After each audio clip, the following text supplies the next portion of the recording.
vacances ny ankizy zao mahafinaritra be, afaka milalao, afaka mandeha manao vacances, afaka mandeha any amin'ny toerana maro isan-karazany. Fa zao melohan'ny andehanantsika na mety efa any am-panaovana vacances mihitsy ianao zao, de misy tenin'Andriamanitra hozaraina amintsika rehetra androany. Andao ange vakitsika ny tenin'Andriamanitra izay voasoratra ao amin'ny Jaona 5:15.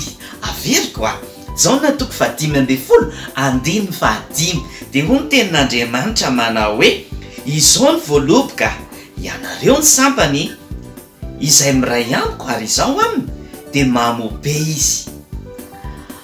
Fa raha misaraka amiko kosa ianareo de tsy mahay manao na inona na inona.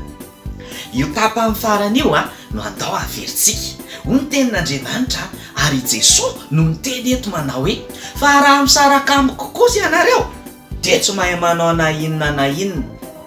Fa raha misaraka amiko kosa ianareo de tsy mahay manao na inona na inona.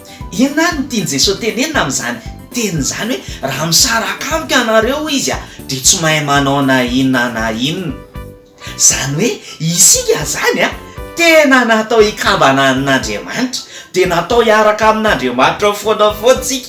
Tsy hoe rehefa vacances de vacances koa mivavaka, de tsy mivavaka ianao any am-panaovana vacances any, de tsy mikambana amin'Andriamanitra ianao, de tsy mifandray amin'Andriamanitra ianao. Fa ho tenin'Andriamanitra hoe raha misaraka amiko kosa ianareo de tsy mahay manao na inona na inona. Zany hoe naiza zany alehantsika, naiza toerana misy atsika de tian'Andriamanitra tsika miaraka amin'ny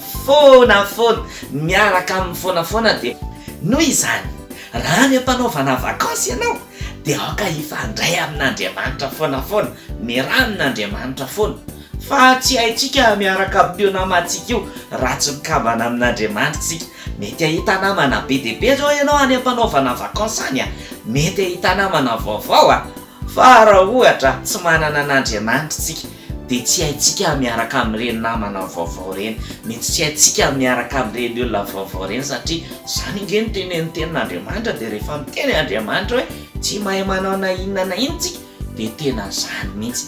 De ninona zavatra ataotsika de andao hiaraka amin'Andriamanitra foana amin'izay mba ahatonga ny zavatra ataotsika rehetra mba mety mba mahafinaritra sy tsara de alao mikambana amin'Andriamanitra foana.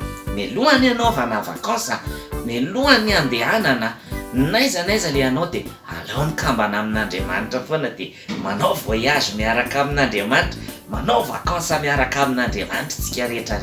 De tahian'Andriamanitra daholo tsika rehetra any am-panaovana vacances any miaraka amin'Andriamanitra daholo daholo, fa tsy misaraka amin'Andriamanitra mihitsy.